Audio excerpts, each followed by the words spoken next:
dedicație muzicală pentru toate femeile cu ocazia zilei de 8 martie.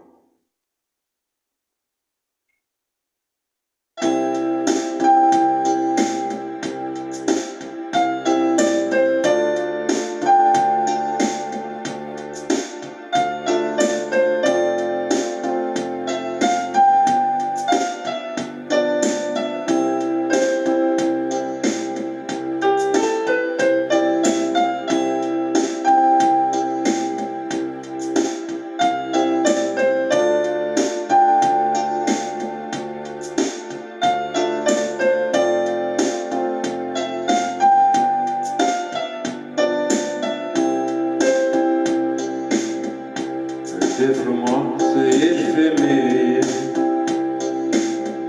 în jurul tău pomii respiră. Nemuritoare Odiseie,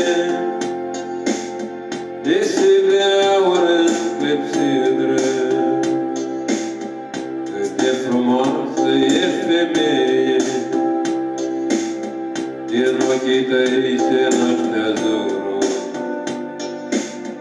Misterul de nepătrun,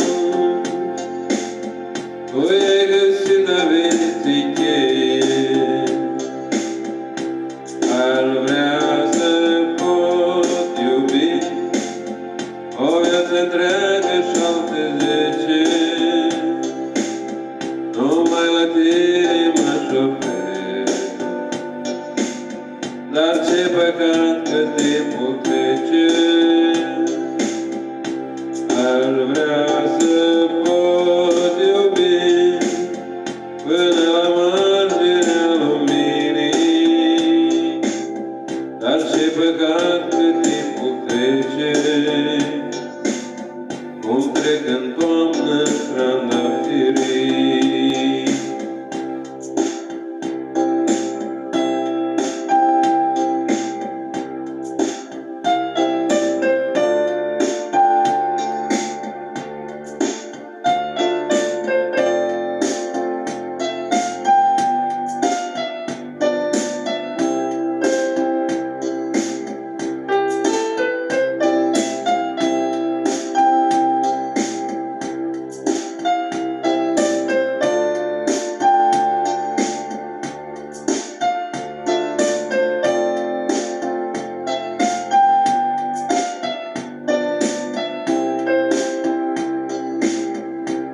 Ce frumoasă ești, femeie,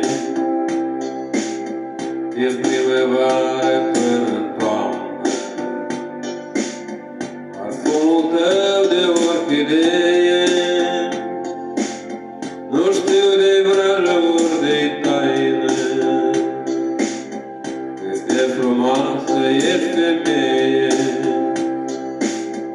în jurul tău pomii respiră. Nemuritoare Odiseie, nisip de aur în clepsidră. Ar vrea să pot iubi o viață întreagă și alte 10, numai la tine m-aș opri.